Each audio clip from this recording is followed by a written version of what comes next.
안녕하세요. 저 리치14 코리아 손성민 대표라고 하고요. 지난 1기에 이어서 2기 또 불러주셔서 감사합니다. 일단 저희 리치14 코리아는 아시는 분들도 있으시겠지만 저희 해외 수출 규제 대응 전문적으로 하고 있는 기업이고요. 잘 아시는 이제 중국 위생허가나 미국 모크라, EU CPMP 저희가 직접 다 내부에서 소화를 하고 있고요. 국내 화장품 수출 인허가 컨설팅사 중에는 가장 큰 인원을 보유하고 있습니다. 커버하는 국가도 가장 많고 저희가 저희 이제 주요 고객사로는 이제 아모레퍼시픽 있고요, CJ 올리브영, 콜마 이렇게 저희 가장 큰 빅 클라이언트, 화장품 파트에서는 어쨌든 가장 큰 클라이언트로 협력을 하고 있다라는 부분 말씀드리고요. 저 또한 이제 EU 안전성 평가사, 공인 안전성 평가사로 활동을 하고 있습니다. 그래서 사실 작년에는 이제 주요국이라고 해서 좀 다양한 국가들을 좀 많이 다뤘었는데 올해는 좀 고민을 하다가 1시간 정도밖에 안 되니까 어쨌든 최근 가장 이슈가 되고 있는 이제 중국 규정이 굉장히 많이 바뀌었는데 그 부분을 좀 전반적으로 설명을 드리고 오늘 이제 7월 1일 전까지 미국 모크라 프로덕트 리스팅 하셔야 되는데 그 부분에 대해서 오늘 좀 설명을 드리고자 합니다. 한 30분 정도씩 각각 좀 할애를 해서 소개를 드리도록 하겠습니다.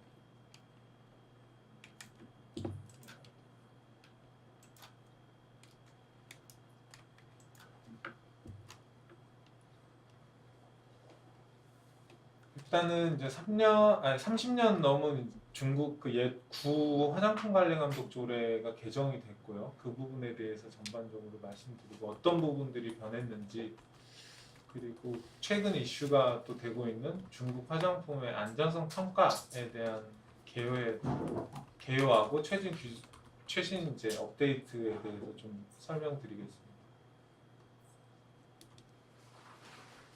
화장품 관리 감독 조례는 2021년도에 이제 전면 개정이 됐고요. 그래서 크게 이제 화장품 등록 및 허가 관리 방안하고 제조 및 운영 관리 감독 방안 이제 두 가지 파트로 나눠지고요. 전반적으로 오늘 다룰 내용은 이제 화장품 등록 및 허가 관리 방안입니다. 그래서 제품 등록, 우리가 쉽게 얘기하는 제품 위생허가 관련해서 말씀을 드릴 부분이고, 아직도 발표돼야 될 내용들이 상당히 많이 남아 있습니다. 특히 이제 GMP 부분 관련해서는 유해성 모니터링이라든지 해외 화장품 점검, 점검 관리 지침 이런 부분들은 좀 세팅을 하고 있는 단계고요. 그리고 아마 이미 아시겠지만 주요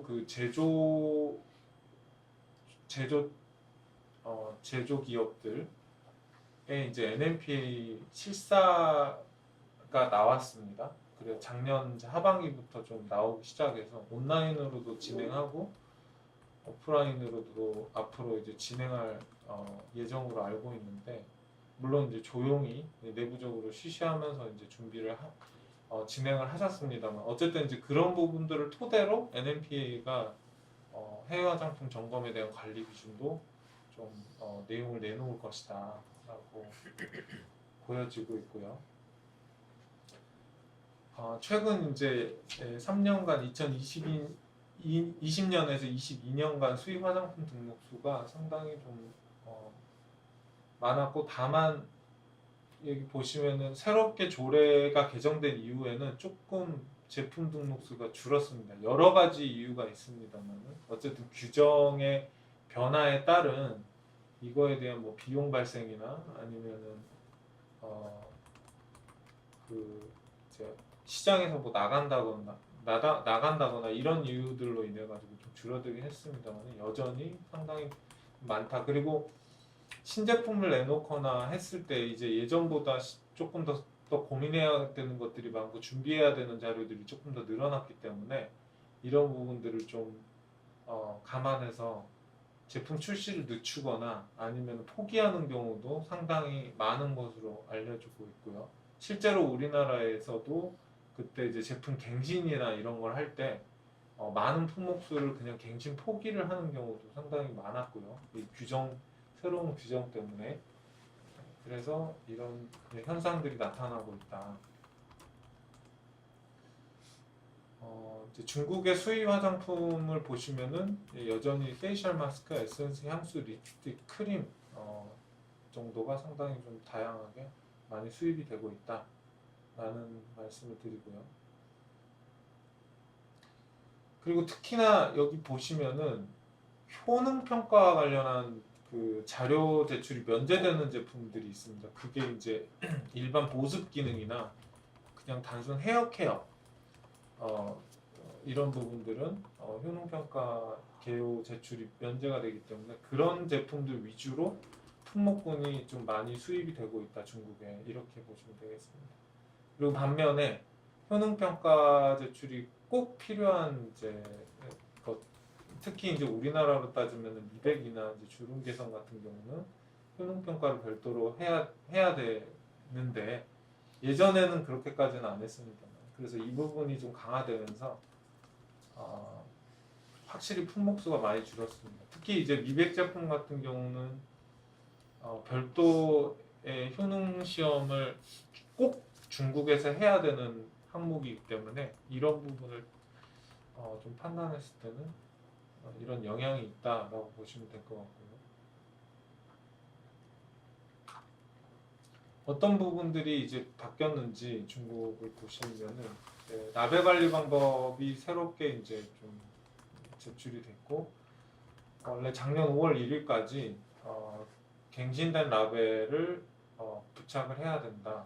갱신을 해야 된다. 라벨 정보에 대한 갱신을 해야 된다라고 말씀드릴 수 있고요. 변경 후에 보시면 등록인이나 허가인의 명칭, 기업명 그리고 주소, 그 다음에 생산 기업의 명칭 및 주소 이게 이제 추가가 됐습니다. 해외 원래는 이제 중국 경내 화장품에만 생산 기업 명칭 및 주소를 쓰도록 되어 있었어요. 변경 전에 보시면 4번을 보시면. 근데 저거는 이제 경내뿐만이 아니라 해외 쪽도 같이 무조건 이제 표기를 해라 이렇게 바뀐 거고요. 그 다음에 이제 제품 번호, 제품 표준 번호를 넣고 그 다음에 기타 미량 성분들이 또 들어가고요. 그 다음 효능 관련 클레임도 들어가도록 바꿨습니다. 그래서 이제 규격이 작은 제품 같은 경우 예를 들어서 10ml 같은 경우 아니면 15g 그 per 밀리리터 미만으로 가면 이제 가시면이나 표시 가능 정도가 조금 바뀔 수가 있고요. 그리고 어린이 화장품에 대한 라벨링이 새롭게 생겼습니다. 그래서 예전에 이 규정이 아예 없었던 건 아니지만은 예를 들어서 어린이 화장품 마크는 별도로 생겼고요. 그래서 이제 향후에는 저 마크를 가진 제품만이 이제 판매가 되는 게 원칙이 되겠죠. 뭐 어린이를 포함한 모든 대상에 적용되는 화장품이나 온 가족이 사용하는 제품 뭐 이런 것들은 다 이제 어린이 화장품으로 표기를 하게 되고요.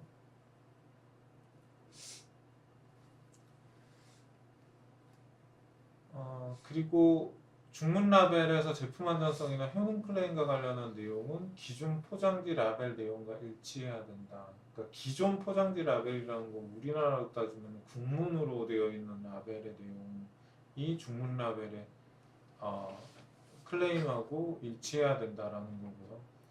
그래서 사실 이거를 원칙적으로 적용하자면은 우리나라 사실 제품들 거의 미백이나 주름 개선 그 기능성 원료를 써가지고 나오는 경우에는 식약처 미백 기능성, 뭐 주름 개선, 이중 기능성 뭐 이렇게 표기가 되어 있는데 사실은 이제 그런 제품들도 다 이제 자료를 별도로 제출해야 되는 게 원칙이다.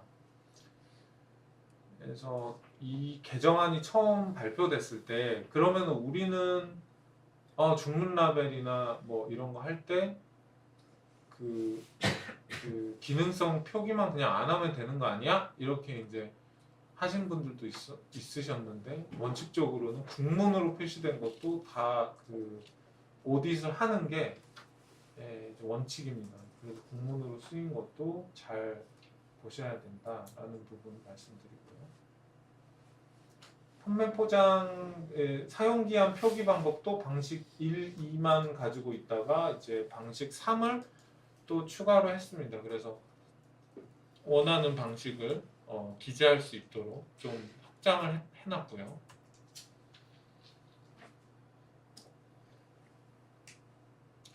그리고 마찬가지로 이제 특히 우리나라 제품 같은 경우는 제품명에 원료명이나 이제 성분명을 많이 쓰게 되는데, 이때에 이제 제품 처방 성분이랑 당연히 일치를 해야 되고요.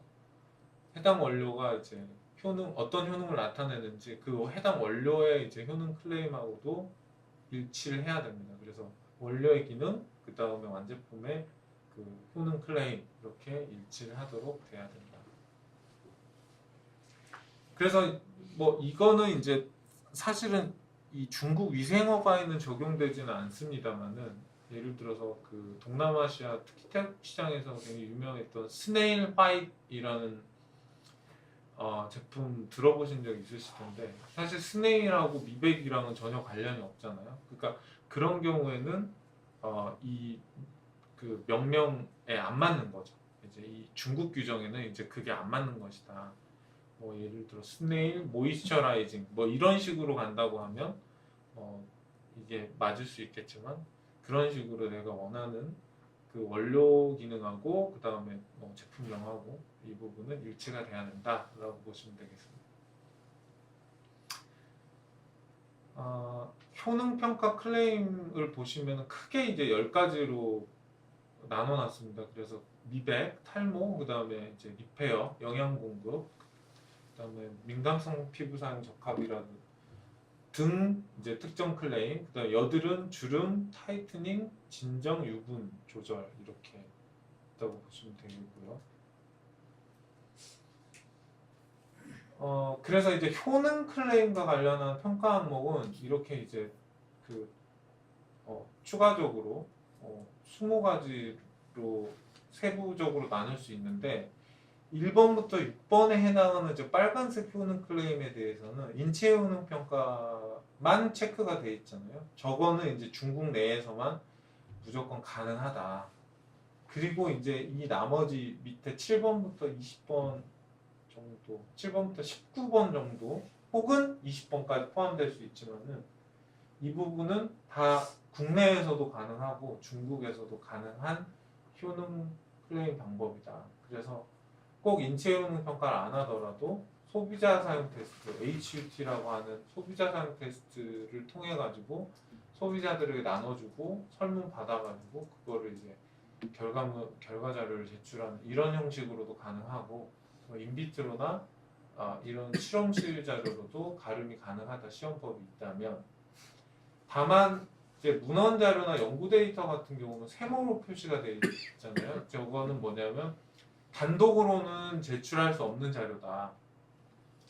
그래서 예를 들어서 7번 주름 개선이다. 그러면 인체효능 평가 시험을 중국에서 하시고 뭐 문헌 자료가 추가로 있으시면 같이 제출하신다거나, 소비자 사용 테스트 자료, 문헌 자료 이렇게 같이 페어링을 해가지고 넣으셔야 된다는 말씀 드리고요.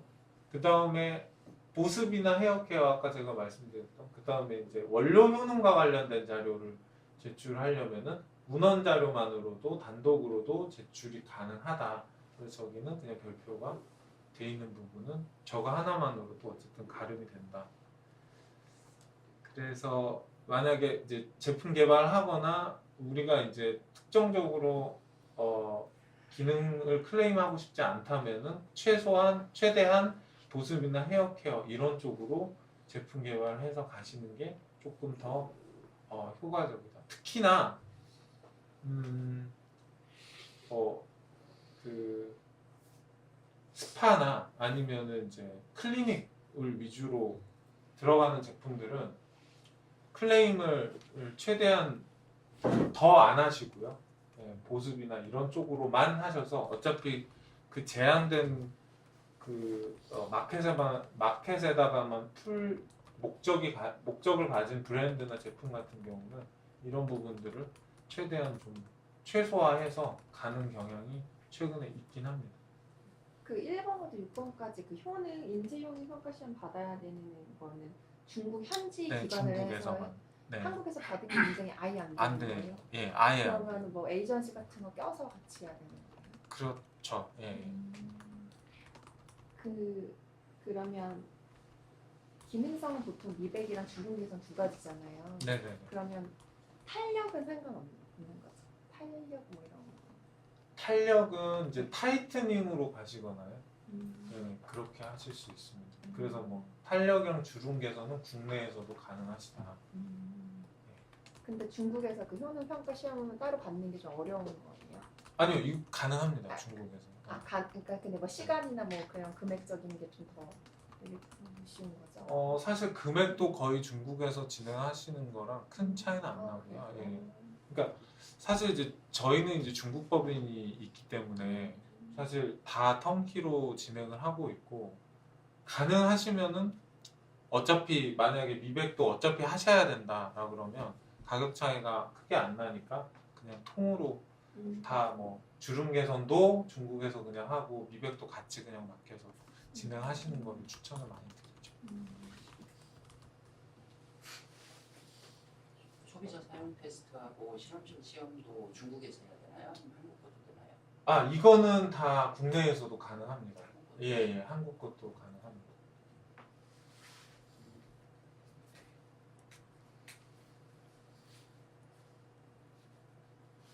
원료 자체에 대해서 각각의 원료에 대해서 뭐 승인을 각각 받아야 되고 이런 건 아니죠? 네, 그런 건 아니에요.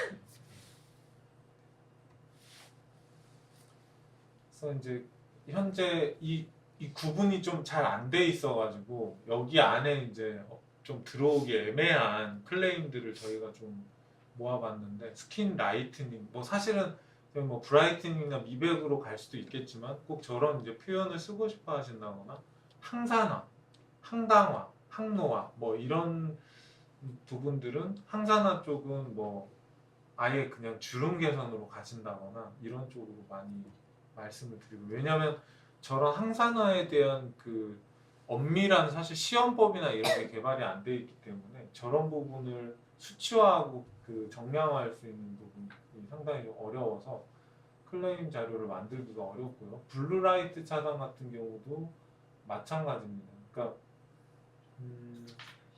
거의 그래서 그 자외선 차단 성분을 넣고 자외선 차단이 되면 블루라이트도 사실 거의 차단이 되기 때문에 저 부분은 이제 뭐 그렇게 클레임할 수도 있는데, 어쨌든 중국 내에서는 이 내부적으로 좀 셋업이 안 돼 있는 그런 클레임 중에 하나다라는 부분 말씀드리겠습니다. 그리고 이제 아까 잠깐 이제 원료에 대해서 말씀을 주셨는데, 원료에 대한 안전성 정보의 제출 규정도 이제 새롭게 생겨서 운영이 되고 있습니다. 그래서 이건 어떤 부분이냐면 별도의 어떤 원료에 대한 뭐 인증이나 뭐 등록이나 이런 거를 하는 거는 아니고요. 일단은 사용하는 원료단, 그러니까 성분이 아니라 이제 실제로 이제 처방할 때 원료를 이제 믹싱해서 제품을 만드시게 되는데, 그거에 대한 원료 안에 있는 뭐 컴포지션이나 뭐 관련 내용 뭐 이런 거를 트레이드 네임별로 신고를 하시게 됩니다. 그러니까 신고를 하시게 되고, 이건 뭐 심사를 한다거나 하는 건 아닙니다. 그래서 뭐 예를 들어서 컴포지션이 달라지면 A 다시 A 다시 이런 것들을 다 이 플랫폼에다가 이제 정보 기입을 하시게 되는 거고요. 그러면 내가 사용하는 원료사 입장에서는 내가 이제 제조하고 납품하는 원료에 대한 모든 그 원료에 대한 정보를 여기에 기입을 하시게 되고, 그거에 따른 원료 번호를 별도로 부여받으시게 되고요. 그렇게 되면은 이 안에 있는 이전에 제출하셔야 됐었던 이제 그 페이퍼로 제출하셔야 됐던 안엑스 14라는 그 원료 안전정보 포맷을 이 등록을 신고를 하시게 되면 그냥 이 번호로 제출을 하시고 가름을 받으실 수가 있습니다. 그래서 이 ECI 코드라는 거는 원료 제조사가 받게 되시는 거고, 이 코드 플랫폼 아까 말씀드렸던 여기에다가 이제 신고가 완료가 되시면 그냥 ECI 코드 번호만 제조사에다가 전달을 하면 이 연동이 돼서 이제 제품 등록이나 이런 부분도 좀 쉬워지게 되는 거죠. 여전히 기존에 사용하던 안엑스 14를 제출을 하셔도 됩니다. 파일로 전달을 하셔도 뭐 문제는 없습니다만은 결국은 이 CI 코드가 이 안엑스 14를 전자화한 거거든요. 그래서 두 가지 다 어쨌든 제출이 가능한 상황이다. 그래서 이러한 정보들이 좀 전반적으로 다 좀 들어가게 된다. 그래서 필수적으로 들어가는 내용들은 이제 저런 뭐 그 원료 기본 정보, 사용 목적, 사용량, 제조 공정 이런 것들이 들어가게 되고요. 원료 뭐 특성 지표나 이런 부분들, 폴리머라든지 동식물 원료 같은 펩타이드, 단백질, 나노 원료 이런 부분들도 추가로 들어가게 되고요.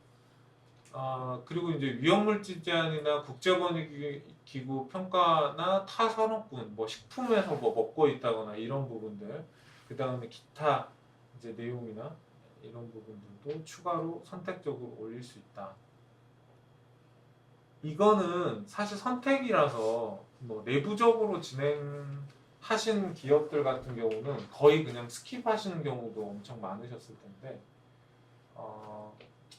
뭐 항상 리스크는 가지고 가시는 거죠. 저희 예를 들어서 저희 고객사 분들은 이제 저희한테 맡기시면 이 선택 사항들도 저희가 다 찾아가지고 최대한 많은 이제 정보들을 넣게 되는 거고, 나중에 이제 문제가 됐을 경우에 우리가 이렇게 좀 컴플리트하게 관리를 하고 있었다 이런 부분들을 좀 어필을 하기 위한 그런 부분도 충분히 있다라고 보시면 될 것 같습니다. 그래서 어떤 식으로 정보를 내야 되는지, 뭐 원료 조성이나 최대 권장 처방량이나 사용 제한이나 이런 부분들에 대한 정보들도 넣어야 된다. 그래서 의무 제출 부분이 있고 선택 제출 부분이 있다라고 말씀을 드렸었고요.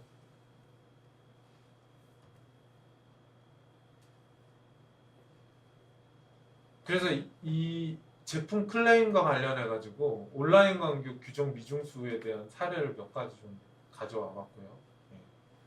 그래서 예를 들어서 FDA 인증 뭐 이런 부분들 엄청 많이 쓰시는데 원칙적으로 뭐 인증이 아니기 때문에 뭐 모르고 쓰시는 분들도 있고 아시고 쓰시는 분들도 있겠지만 이런 부분들은 국내에서도 그리고 중국에서도 이런 그 FDA와 관련된, 그러니까 미국 인증과 관련된 표현은 틀린 표현이다. 항노화, 항균 뭐 이런 부분들도 다 뭐 의학적 효능 다 기준은 우리나라랑도 사실은 크게 비슷하긴 합니다. 다만 이제 저기 두 번째 보시면은 타이트닝 뭐 20% 증가, 피부 수분 70% 증가 이런 부분들은 클레임을 하실 수는 있겠지만 이 부분에 대한 명확한 동량적인 시험 자료나 이런 부분들이 같이 제공이 돼야 된다라는 부분이고요. 한 가지 좀 팁을 말씀드리면은 원료의 효능이 예를 들어서 뭐 20% 증가, 피부수분 70% 증가 이런 경우에는 클레임이 불가하고 무조건 클레임은 완제품에 따른 거의 이게 예를 들어서 처방이 비슷하다고 할지라도 완제품 단에서 시험을 한 부분에 대해서만 저렇게 클레임을 하실 수 있다. 원료에 대한 저런 수치가 제공된다고 해가지고 저렇게 쓰시면 안 된다라는 부분 말씀드리겠습니다. 그리고 사실은 이제 안전성 평가라는 부분이 있습니다. 그래서 화장품이 어떤 화장품을 어떤 용도로 어디에 얼만큼 쓰고 어떤 원료를 얼만큼 처방했을 때 안전한가 이런 부분을 이제 전반적으로 보는 걸 화장품 안전성 평가라고 하고, 이미 아시겠지만 우리나라도 2028년부터 이제 식약처에서 한국의 화장품 안전성 평가 제도를 도입하겠다라고 이미 발표를 했고 지금 세부 내역을 조율하고 있는 것으로 알고 있는데요. 이제 뭐 EU에서 시작한 어쨌든 안전성 평가의 컨셉이 뭐 중국뿐만 아니라 이제 한국 다 도입이 되고 있다. 그래서 이 부분에 대해서도 향후에 굉장히 좀 중요하게 생각을 하셔야 된다. 이제 수출할 때만 안전성 평가라는 부분을 이제 신경을 썼었는데 국내에서도 이 부분이 굉장히 중요해진다. 그래서 위해 식별, 용량 반응 가능 관계 평가, 노출 평가, 특성 기술 단계 뭐 이런 부분들을 다 토대로 하셔야 되고요. 그래서 기본적으로 이제 앞으로 모든 원료와 그 원료 안에 들어가 있는 위험성 물질 성분들에 대해서 평가를 진행을 합니다. 그래서 이 정도는 뭐 1%까지는 계산을 해봤더니 괜찮다. 이거는 좀 위험하다. 이런 부분들을 다 각각 평가를 하게 되고요. 그래서 이 참고 자료들은 국제권익기구 자료들을 참고해서 평가를 하게 되고요. 평가자 요구 자격을 갖춘 안전성 평가자가 평가를 진행하시게 됩니다. 그래서 아까 말씀드렸듯이 이제 그 EU 안전성 평가사의 기준이 따로 있고 그건 이제 관련 뭐 경력, 교육, 그 다음에 이런 부분들을 갖춰야 평가사 자격이 되고요.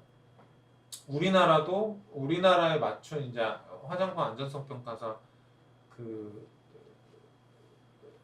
퀄리피케이션을 별도로 지금 준비하고 있는 것으로 알고 있습니다. 그래서 이 부분이 그래서 안전성 평가 보고서는 이런 내용들이 쭉 들어간다. 지금 뭐 디테일하게 말씀드릴 건 아니지만 그래서 이거는 EU 안전성 평가 보고서랑도 사실 일맥상통하는 부분이고 아마 우리나라도 거의 유사하게 구성되지 않을까라고 생각이 되고 있고요. 이 안전성 평가 보고서는 이미 2022년도부터 제출이 되고 있고 그때부터는 이제 간소화 버전이라고 해서 조금 덜 제출해도 오케이 이제 받아주는 형태였어요. 그래서 방부력 시험이라든지 안정성 시험, 포장적합세, 이 포장적합성 같은 경우는 안 내도 됐습니다. 지금도 안 내고 있고요. 근데 이제 이거를 전체 버전이라 그래서 원래는 지난 5월 1일부터 전체 버전을 이제 내라 간소화 버전 말고 이게 이제 규정이었는데 이게 얘기들이 너무 많아가지고 1년을 일단은 NMPA에서 미뤘습니다. 그래서 이 부분을 이제 1년 뒤부터는 내년 5월 1일부터는 이제 다 제출을 하셔야 된다라고 보시면 되겠습니다. 그래서 이게 이제 샘플이고요. 이제 중문으로 제출을 하셔야 되는데 이건 저희가 이제 영문으로 발간한 자료의 일부를 이제 캡처를 한 거고요. 샘플이라고 보시면 되겠습니다. 그래서 미백 제품이다라고 했을 때 여기 안에는 이제 빨간색으로 표시된 안전성 평가 내용이 추가가 된다. 그래서 예를 들어서 결론 부분 같은 경우도 왼쪽이 지금 현재 기준으로 작성하게 되는 간소화 버전 안전성 평가 내용이 되겠고요. 이건 전체 버전으로 이제 추가가 된 내용. 이건 이제 결론 부분입니다. 그 부분만 이제 이렇게 달라진다라고 보시면 되고. 그래서 중국도 마찬가지로 안전성 평가를 해본 지가 몇 년 안 되다 보니까 당국도 전문가가 없고 전문성이 없고 경험이 없고 산업은 어떻겠습니까? 더 없고 그래서 이제 향후에 중국 이제 화장품 공업 협회, 중국 화장품 협회 통해 가지고 이런 교육들도 하고 안전성 평가사에 대한 이런 그 제도들도 조금 더 세부적으로 마련할 예정으로 있는 것으로 알고 있고요. 그리고 이제 5월 1일 날 유예하기 직전에 굉장히 이제 다양한 이제 안전성 평가 관련한 가이드라인 이런 식으로 안전성 평가를 해라 이런 내용들을 굉장히 3월 29일부터 한 달 새 3번 이제 발표를 굉장히 많이 했습니다. 그래서 이런 세부적인 데이터 그 가이드가 없어가지고 좀 산업에 혼란이 있었는데 물론 이게 있다고 하더라도 상당히 지키기 어려운 기준이긴 합니다. 그래서 향후에 어느 정도로 좀 완화를 시켜줄 거냐가 아직도 좀 핵심이긴 한데 어쨌든 기술 지침은 상당히 많이 발표가 돼서 이 부분이 내용이 많이 나왔다. 그리고 이제 핵심적인 최근 이제 발표 내용을 보시면 한 가지 좀 다행인 게 이 일반 화장품이랑 특수 화장품이 있는데 이제 일반 화장품 같은 경우는 그럼 제출은 하지 마. 안전성 평가 보고서를.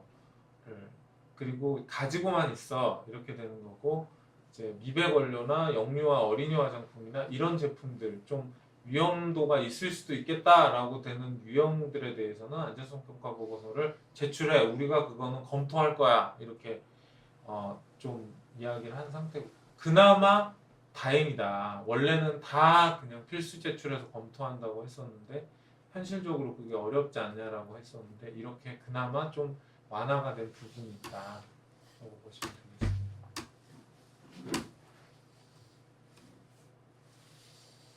네, 이 정도로 말씀을 드리고요.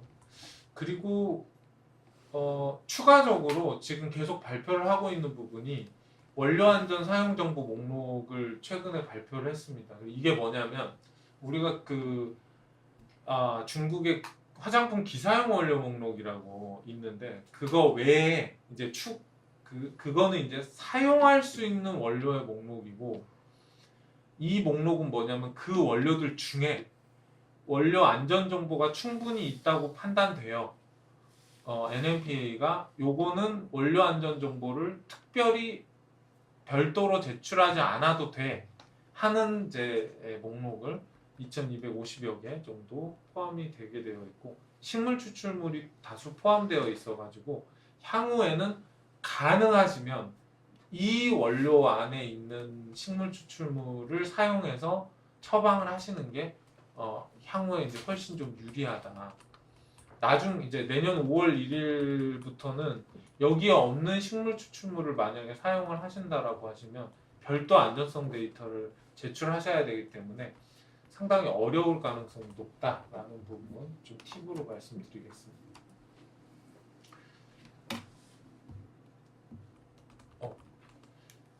나머지 시간은 이제 모크라에 대해서 좀 말씀을 드리도록 하겠습니다. 모크라 제정 배경하고 주요 조항, 그 다음 FDA는 그러면 이 개정을 통해서 어떤 부분에 권한이 좀 생기는지, 그리고 화장품 업계는 어떤 걸 준수해야 되는지 좀 말씀드리겠습니다. 기존에는 그 영반법에서 이제 식품의약품 화장품법, 우리나라랑 이름이 되게 비슷하죠. 그래서 FD&C Act라는 그 법률을 가지고 운영을 했고 그 외에 공정포장이랑 라벨링법이라고 해가지고 Fair Packaging이랑 and Labeling Act 이렇게 해서 FPLA를 운영을 했었는데 이걸 통합해서 모크라로 이제 현대화로 만든 겁니다. 그래서 38년에 이 법이 굉장히 오래됐죠. FD&C 액트가 38년에 도입돼서 굉장히 오래됐는데 이 부분을 좀 전면 개정을 한 부분이 있다. 그래서 바이든이 2022년 12월 29일에 이거 제정 사인을 했고요. 그래서 원래는 정확히 1년 뒤인 작년 12월 29일에 본격 발효가 예정이 돼 있었습니다.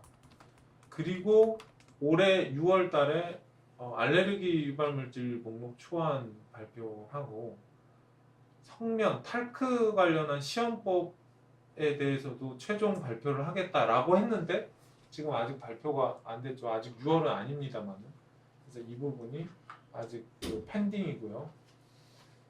그 다음에 한 가지 이제 또 말씀드리고 싶은 거는 이 모크라가 작년 12월 29일에서 뭐 6개월 미뤄서 7월 1일부터 시설 등록이랑 제품 리스팅이 의무화가 됐다고 알고 계시는데 시설 등록이랑 리스팅에 대한 의무화만 오는 7월 1일로 이제 된 거고 그 외에 모크라 안에 들어있는 다른 세부 항목들 부작용 보고 관련된 부분, 안전성 입증 관련된 부분, 라벨링 요건, 강제 리콜 권한 이런 부분들은 이미 발효가 됐습니다. 그래서 저 시설 등록이랑 물론 제품 리스팅이 가장 핵심적이긴 하지만 뭐 라벨링, 특히 이제 전문가용 살롱이나 이런 스파나 이런 쪽에 들어가는 에스테틱이나 이런 데 들어가는 라벨링이나 그 다음에 이제 저 안전성 입증이라고 이제 표현이 되어 있지만 방금 말씀드린 중국에서 말씀드린 안전성 평가를 포함하는 이 일련의 안전성 관련 자료들, 서류들 이런 부분들에 대한 준비는 이미 작년 말에 발효가 돼서 가지고 있어야 되는 게 원칙이다 라고 보시면 되겠습니다. 그래서 이미 적용이 되고 있다라는 부분 말씀드리고요. 라벨링 요건에 연락처 정보가 이제 추가적으로 들어가는 부분. 그 다음에 이제 미국 원래는 이제 미국형 GMP를 발표를 별도로 하겠다라고 했는데 이 부분이 어떻게 될지는 좀 두고 봐야 되겠습니다만 이거는 이제 내년 말에 다시 이제 또 적용이 된다. 그래서 2025년도 말에는 이 그 미국형 화장품 GMP 관련 최종 규칙이 이제 확정이 되고 뭐 기타 과부하물이나 라벨링, 뭐 알레르기 유발물질 표지 같은 것도 2025년 말까지는 알러젠 표기는 이제 좀 미뤄질 것이다라고 보고 있고요.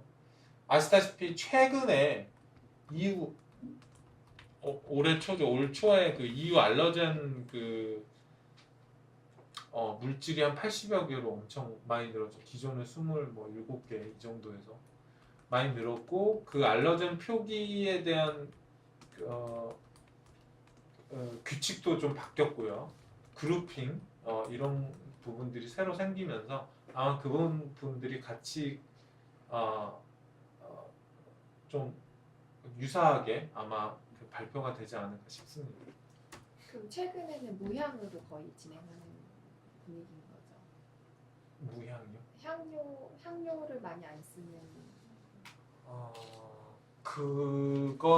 그거는 이제 뭐 기업들의 선택이죠. 무향으로 가시면 아무래도 라벨링 요건은 알러젠 요건은 조금 줄어들 수 있으니까. 왜 EWG 뭐 그린 뭐 이런 거랑 연관이? EWG랑은 조금 다르고요. 물론 이제 해당이 되면은 근데 이제 EWG와 관련한 내용을 라벨에 쓰지는 않으니까요. 그건 약간 마케팅적인 요소라고 보시면 되고 이거는 이제 알러젠 리스트가 명확하게 어떤 무슨 화학 물질인지가 리스트가 나와서 그게 어쨌든 들어가 있으면 표기를 해야 된다라는 게 이제 골자로 보시면 됩니다. 25년 29일까지는 표기 안 해도 된다는 거잖아요. 그렇죠. 예. 12월 29일까지. 25년까지는 알레르기 물질을 표기 안 해도 된다. 네. 조날짜 후기 편이라는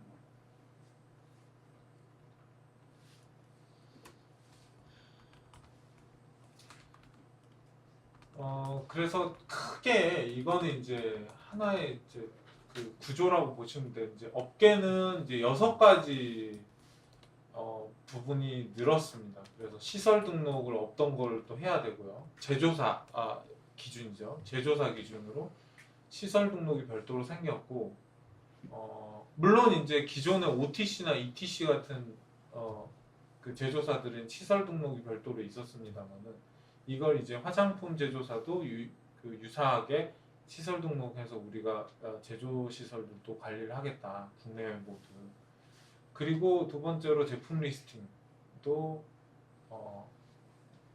하겠다. 이전에는 이제 혹시 규정을 잘 아시는 분들 아시겠지만 VCRP라는 규정을 통해서 자발적인 제품 신고를 권고를 했었습니다만은 이 부분은 이제 그래도 의무화를 이제 화장품 등록을 의무화를 시켰다라는 부분에서 의미가 있고요. 물론 이제 면제될 수 있는 조항들이 있습니다만 이 부분이 좀 생겼다라고 보시면 되고 부작용 보고에 대한 그 시스템이 완전히 바뀌었습니다. 그래서 예전에는 아시는 분은 아시겠지만 FDA 사이트에 직접 소비자가 로그인해서 들어가면 거기서 본인의 부작용을 직접 소비자가 이제 신고를 할 수 있는 그런 그 카테고리가 따로 있었고요.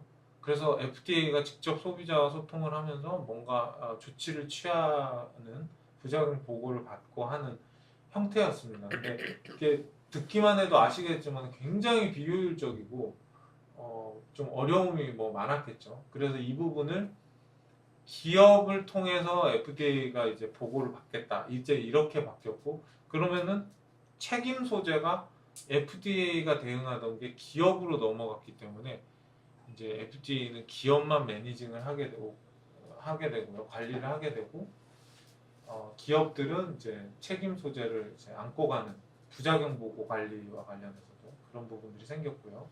라벨링 요건도 조금 계속 강화가 되고 하기 때문에 이 부분에 대한 부분 안전성 입증 기존에는 화장품 같은 경우는 안전성 평가를 포함하는 이 안전성 입증 단계가 없었습니다. 그래서 별도로 뭐 준비를 하거나 이런 경우가 없었고 이 부분은 이제 어떻게 됐냐면 부작용이 생겨가지고 FDA가 들춰봤을 때 이거 좀 문제가 있을 것 같은데 너의 안전성과 관련된 자료나 이런 걸 내놔봐 라고 했을 때는 어떤 거라도 일단은 뭐 내놓고 뭐 이렇게 하면 됐었는데 이제는 이제 아예 안전성 입증이라는 프로세스를 입혀가지고 무조건 제품별로 안전성 입증 자료를 구비하게끔 일단은 만들어 놨다는 게 핵심이 되겠고요. GMP 같은 경우도 미국이 이제 의약품 GMP 같은 경우는 세계 최고 수준으로 관리를 했습니다만은 화장품에 대해서는 사실은 굉장히 좀 프리한 편이었거든요. 그래서 기존에 이제 뭐 GMP나 ISO 뭐 있으면은 뭐 전혀 뭐 그런 게 없었는데 이 부분에 대한 부분도 좀 까다롭게 보겠다라는 게 생겼습니다. 다만 아까 말씀드렸던 미국형 GMP에 대한 기준을 새롭게 이제 어나운스를 하겠다라고 했던 부분을 워낙 이제 미국 내의 제조사들이 컴플레인을 많이 하고 어필을 많이 해서 이 부분은 급격하게 완화될 가능성이 있다. 그래서 ISO 22716 수준으로 발표를 되거나 혹은 그냥 ISO 22716으로 가름할 수 있다 정도 수준으로 가지 않을까라고 지금 예상되고 있고요. 또한 이제 FDA의 권한이 새로 생겼습니다. 그래서 시설 등록 같은 경우도 오디트 나와가지고 문제가 있다라고 그러면은 바로 등록 정지를 시킬 수가 있고요. 그러면은 이 부분에 대한 그 관리가 안 되면은 그 제조사들은 큰일 나는 거죠. 실제로 FDA도 작년부터 국내 제조소 실사를 나오고 있습니다. 이미 제조소분들은 아시겠지만 뭐 이걸 뭔가 이제 빅 딜로 만들고 싶지 않으니까 잘 모르시겠죠 브랜드사분들은. 근데 어쨌든 상당히 중국, 미국 다 실사를 많이 나오고 있어서 이런 부분들이 앞으로 더 활발해졌으면 활발해졌지 줄어들진 않을 거다라고 보고 있고요. 이를 통해서 이제 기록 접근이나 이런 부분도 명확하게 명시를 했습니다. 그래서 법적 권한으로 하여금 자료들 뭐 이거 내놔봐 이렇게 명령을 할 수 있는 그런 권한이 생겼고요. 그리고 제품에 문제가 있을 시에 자발적 리콜이 아니라 너 이거 리콜해 이렇게 할 수 있는 법적 권한이 새롭게 생성됐다라고 보시면 되겠습니다. 그래서 이전에는 그 시설 등록 의무화랑 제품 리스팅 의무화가 없었는데 이 부분이 가장 그 VCRP로 넘어오면 이 VCRP에서 넘어오면서 이렇게 새로 생긴 부분이 있다라고 보시면 되고요.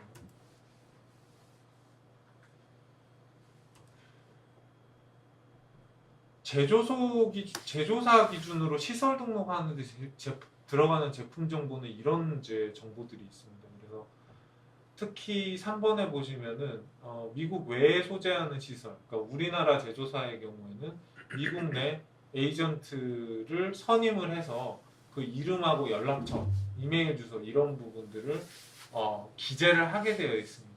그래서 이건 US 에이전트라고 하고요. 이후에 나올 이제 여러분 아시는 이제 그 뭐 경내 책임자 혹은 EU에서는 RP라고 불리죠.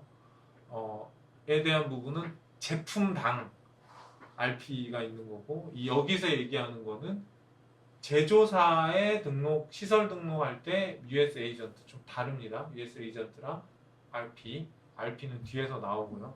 그래서 이거는 에이전트는 무조건 미국 내에 법인에 대해서 어사인을 하셔야 된다. 네 번째로 이제 FDA 시설 식별번호를 받으셔야 된다. 기존에 OTC나 ETC를 제조하는 시설로 이미 FDA에 시설 등록이 돼 있는 경우에는 기존의 FEI 넘버를 쓰시면 되고요. 우리는 처음이다. 뭐 OTC, 뭐 ETC 뭐 그런 거 진행해 본 적 없어. 시설 등록. 그러면은 이거는 새롭게 별도로 FEI 넘버 받으셔가지고 시설 등록 하실 때 이거를 기재를 하셔야 된다라고 보시면 되고요. 다섯 번째가 좀 재밌는 내용인데 해당 시설에서 제조 또는 가공되는 모든 제품의 브랜드명을 리스트업 하도록 되어 있습니다. 그래서 우리 제조소에서 만드는 모든 제품 그 브랜드명을 쓰시면 된다라고 보시면 되고요. 제품명이 아닙니다. 브랜드명. 조금 더 스페시픽하게 말씀드리면 미국 내에서 미국으로 수출할, 그러니까 미국 내에서 유통될 제품의 브랜드명만 어떻게 보면 쓰시면 되죠.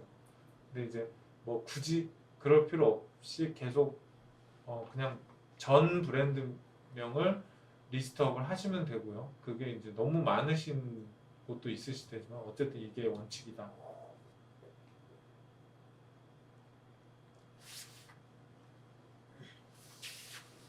그래서 미국 내 대리인 시설 등록하실 때 US 에이전트를 선임을 하셔야 되고 미국 내에 있는 이제 미국 내에서 FDA가 언제든지 연락하고 전화하고 할 수 있는 그런 그 소통 창구가 되신다고 보시면 되고요.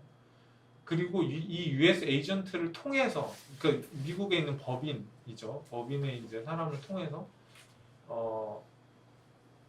우리가 한국에 있는 제조사에 언제 실사를 나갈 건데 우리가 언제 나가고 싶다 혹은 언제 나가고 싶다 가능하냐 일단은 나갈 거다 이런 이제 문의를 하게 되는 거고요. 그리고 혹시 이제 화장품의 시설과 관련된 문의의 1차 대응은 다 US 에이전트가 진행을 하게 된다. 그러면 법인을 국내 법인이 미국 법인을 설립하는 개념으로 진행하는 데도 봤는데 네. 보통은 저런 걸 전문적으로 하는 에이전시를 섭외를 해서 수출을 하는 것에 더 케이스가 많은 거죠. 저는 이제 미국 현지 법인을 설립해서 그냥 뭐 이제 주소만 따서 이렇게 하고 실제 생산은 여기서 이루어지고 뭐 아니면 미국에 톨링하는 업체를 섭외해서 미국에서 생산해서 원료를 오히려 역수출하는 경우 이런 것도 봤는데 보통은 근데 만약에 기본적으로 대다수는 미국 내 대리인은 전문적으로 이런 역할만 응대하는 역할만 하는 건 하는 거예요? 그거는 이제 뭐 기업의 선택이고요. 예를 들어 저희도 미국 법인이 있고 미국에 직원이 있으니까 근데 이제 실제로 말씀하신 그냥 설립을 해서 뭔가 연락처가 현지 연락처나 직원이 없는 경우에는 그거는 이제 하실 수가 없는 거고요. 현지 법인의 현지 직원의 이름이 들어가야 되고 그리고 이제 전반적으로 이런 규정이나 현재 상황이나 이런 뭐 제품이나 이런 내용에 대한 기본적인 정보나 대응이 가능해야 되고 만약에 FDA 당국자가 전화를 해가지고 뭘 물어봤는데 잘 대답을 못 한달지 잘못 대답을 한달지 이런 이제 부분이 있는 경우에는 상당히 좀 곤란해질 수도 있는 거죠. 그럼 소통하시는 그런 에이전시가 다 있으신 거죠 지금? 저희는 저희 법인이 미국 법인이 그 있으니까. 각각의 기업이나 브랜드들은 그런 거를 그러니까 뭐 소개받고 막 그런 거에 그런 것 그렇죠, 한 그렇죠. 거예요? 예.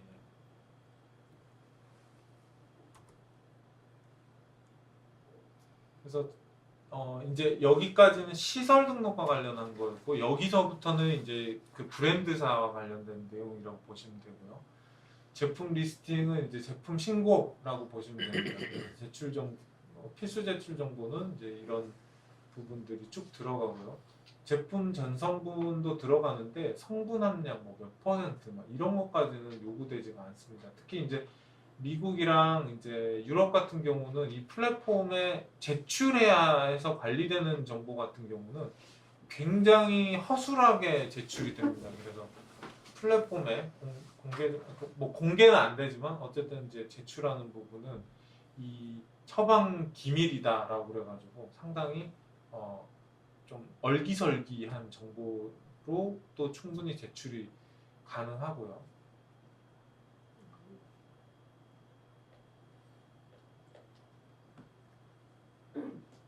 그 RP는 꼭 미국에 있는 회사예요. 이 부분은 그 저희 같은 이제 컨설팅사들이 다 본인들 이렇게 좀 유리하게 말씀을 하시는데 이 앞에 말씀드렸던 US 에이전트는 제가 명확하게 현지 법인의 현지 직원이 있으셔야 된다고 말씀드렸고 이 RP는 국내 기업으로도 가능하거든요. 그래서 EU의 RP는 또 현지만 가능하잖아요.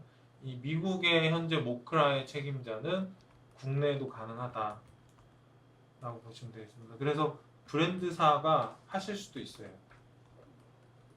다만 이제 책임자가 되시면은 거기에 대한 이제 CS 관련한 컴플레인이나 뭐 메일에 대한 뭐 CS와 관련된 이런 부분도 다 직접 관리를 하셔야 되기 때문에 그 부분에 대한 이제 별도 뭐 인력이나 뭐 대응이나 이런 부분들도 알아서 하셔야 되고, 예. 그리고 부작용 보고 같은 것도 직접 하셔야 되는 부분들이 있습니다. 그리고 이제 부작용 보고 같은 경우는 이거를 미국만 부작용 보고를 모니터링을 하시는 게 아니라 한국 뭐 판매되는 거의 모든 이제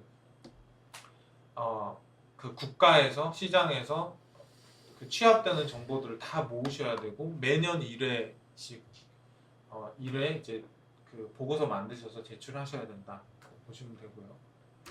다만 이 프로덕트 리스팅 같은 경우는 면제 조건이 있습니다. 시설 등록도 마찬가지고 제품 리스팅도 마찬가지고 미국에서 3년 동안 평균 연간 총 매출이 이제 그 1 million USD 미만이면은 13억 정도거든요. 13억, 14억 정도. 이거 미만이 되면은 이 시설 등록이나 프로덕트 리스팅은 안 하셔도 된다. 면제 요건에 해당이 된다. 다만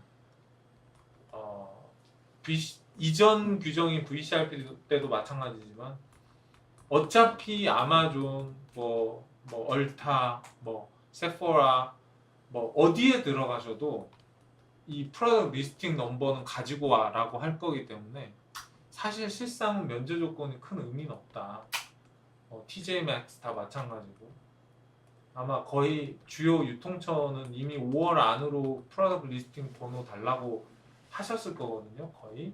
그렇기 때문에 이 뭐 중소기업에 대한 이 부분은 큰 의미는 없다. 제가 생각했을 때는 주요 유통처에 납품을 하실 거라면은 그렇다는 거죠. 그리고 이 코스메틱 디렉트라는 플랫폼을 만들었는데 오픈을 작년 12월에 했습니다. 이미 했는데 초창기 때는 좀 에러도 많이 나고 문제가 있었는데 지금은 좀 큰 뭐 에러 없이 그래도 잘 돌아가고 있습니다. 그래서 원래 이 플랫폼 그 컨텐츠는 OTC 등 이제 의약품 등록 플랫폼하고 동일해요. 이거를 그냥 화장품에 확장했다라고 보시면 됩니다. 그래서 통합 운영을 합니다. 이제는 화장품, OTC, 뭐 ETC 이런 다 통합으로 이제 한꺼번에 이걸 포맷을 맞춰서 관리한다라고 보시면 되고요. 이런 식으로 이제 그 프로덕트 리스팅을 하면 이런 식으로 되게 됩니다. 이게 저희 이제 실제로 이미 진행된 저희 고객사 내용을 공유를 드리는 거고요. 이렇게 ready for submission, submission accepted 이거는 이제 그 완전히 이제 끝난 거고요. 이건 이제 저희가 드래프트로 작성을 하고 있는 중이고요. 아직 제출 전이고. 예.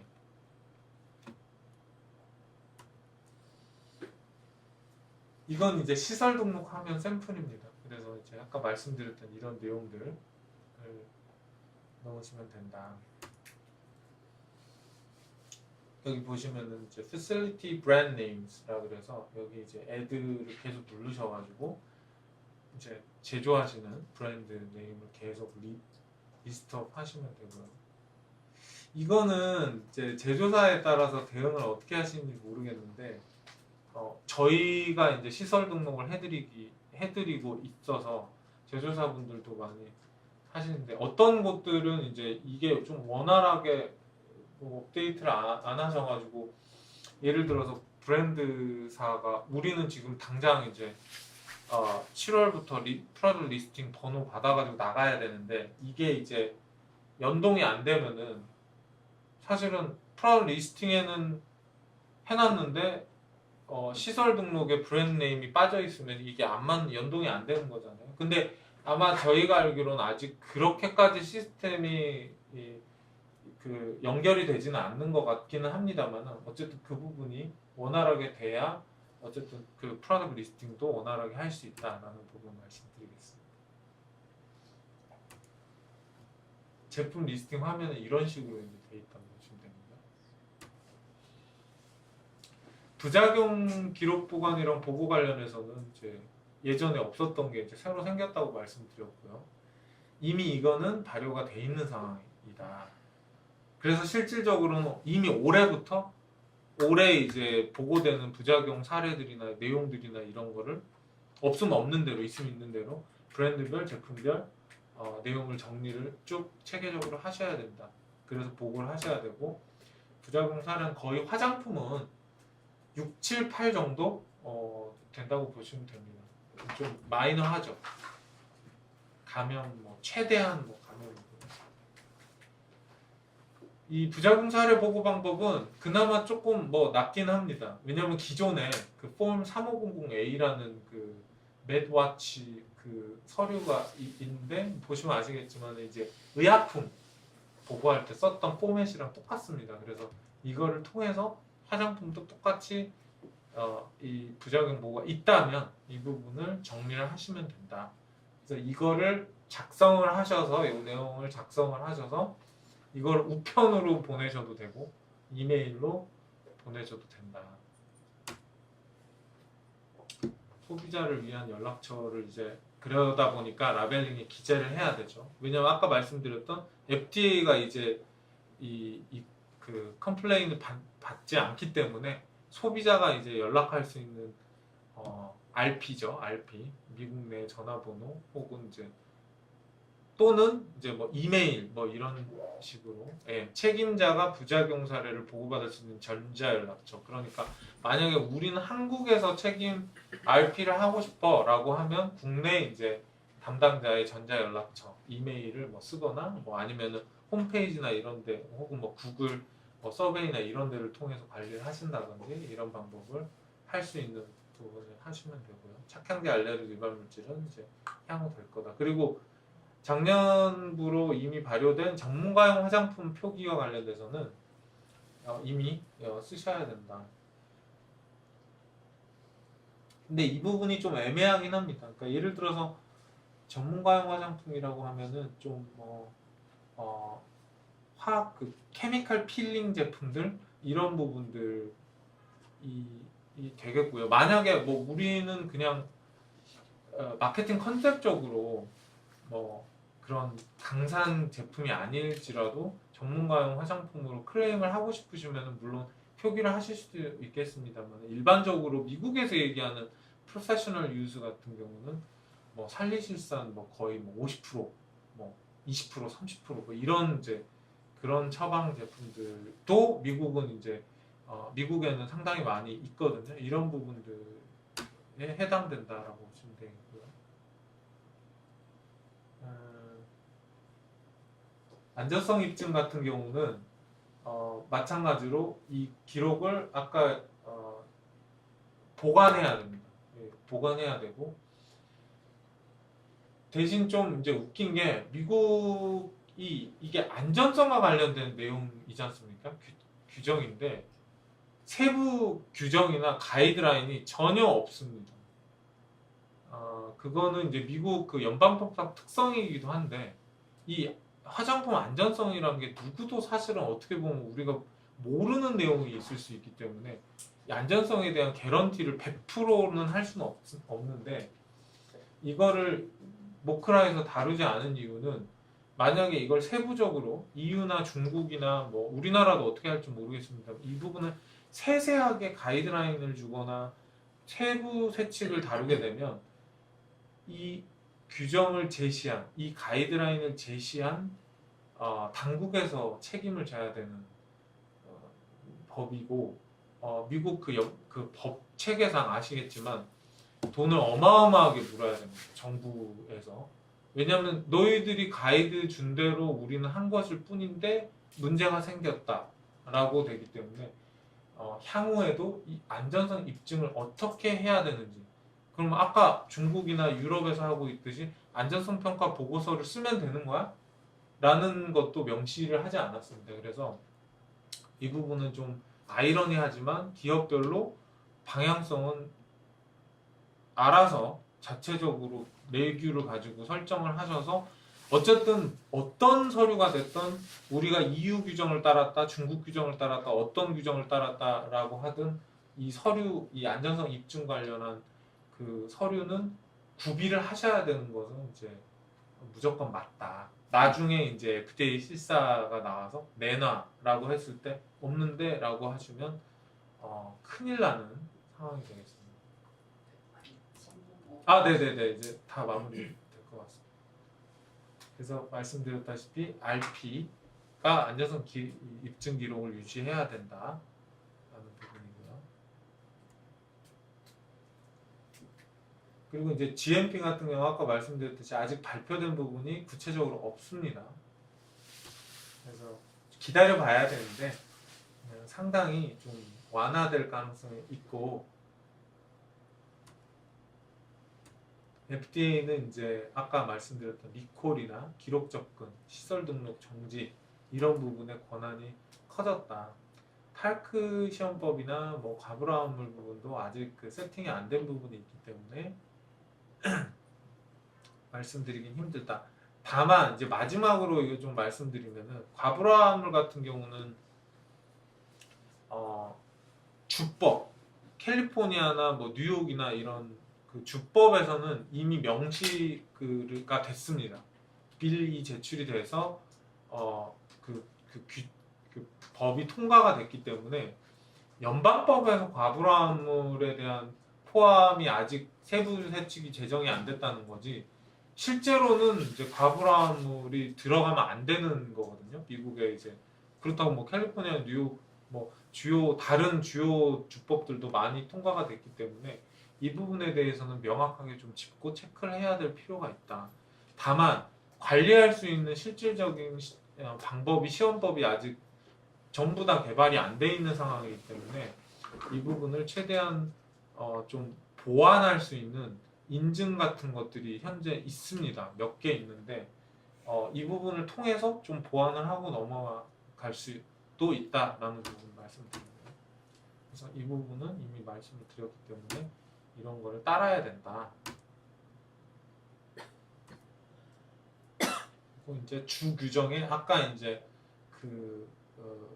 뭐 캘리포니아 이제 Proposition 65라고 하는 이제 주 발의안 이런 부분이 있고 무독성 화장품들인데 이게 마지막 페이지입니다. 근데 이거를 좀 말씀을 드리면은 이 주법이나 이 특히 캘리포니아 Proposition 65 같은 경우는 중요한 게 뭐냐면 이 별도 규정이 적용되다 보니까 그냥 별 생각 없이 사실 아마존에서 팔면은 그게 캘리포니아에 팔릴지 뭐 미네소타주에 팔릴지 텍사스에 팔릴지 테네시에 팔릴지 모르는데 이걸 어쨌든 규정을 안 한 제품이 시중에 유통이 되다 보면은 그거를 찾아내서 신고하고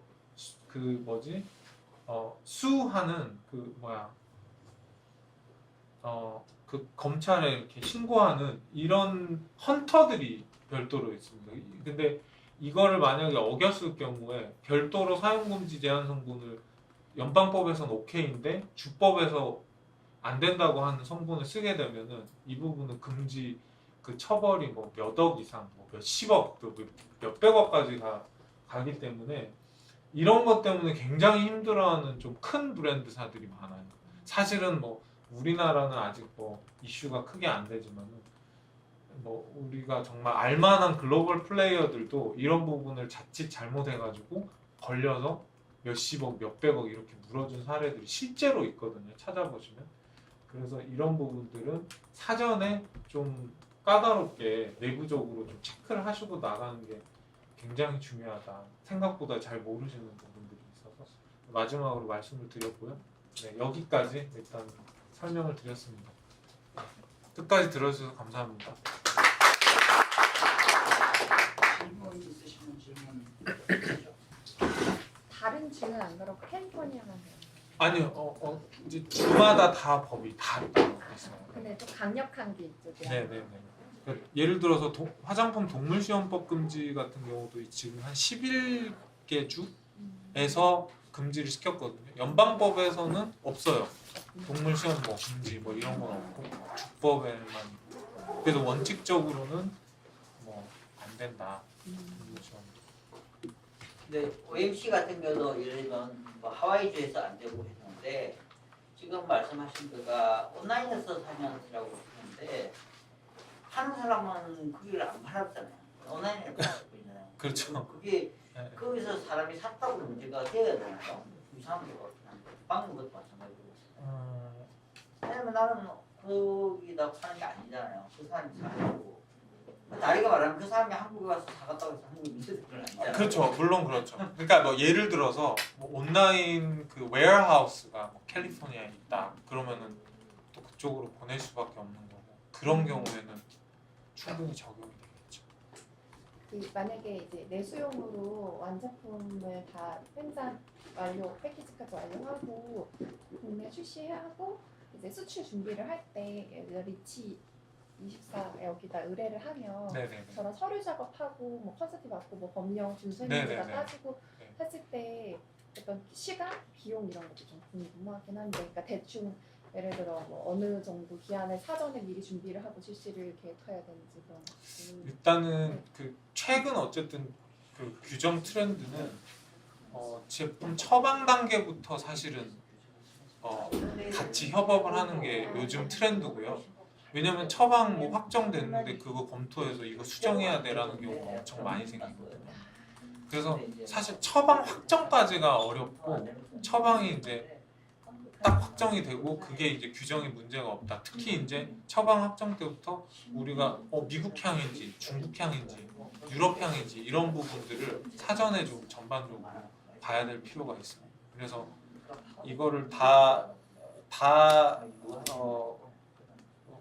범용적으로 개발하게 되면 처방이 아무래도 좀 제한적인 부분이 있을 수 있고 클레임은 어떤 식으로 갈 건지 아니면은 중국 제품은 별도로 가져갈 건지 뭐 이런 부분들이 생길 수가 있어서 그래서 국가마다 조금씩 다르지만은 저희는 이제 미국 같은 경우는 사실 프라우드 리스팅 같은 경우는 일주일이면 끝나 2, 3주 정도 끝나는데 말씀드렸다시피 이제 그런 정보들을 받고 취합하고 뭐 제조사한테 정보 받고 이런 걸 생각하면 한 3, 4개월 정도 미국은 3, 4개월 CPMP 같은 경우는 이제 그 신고 넘버를 받는 거는 뭐 한두 달이면 될 수도 있지만 이제 추가적으로 서류 작성하는 것까지 하면은 거기도 한 3, 4개월에 6개월 정도. 중국 같은 경우는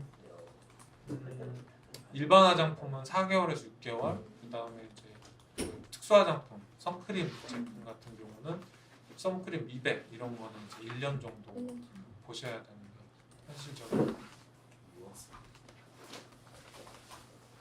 자, 가실까요? 네, 그러면? 가실까요? 가시죠.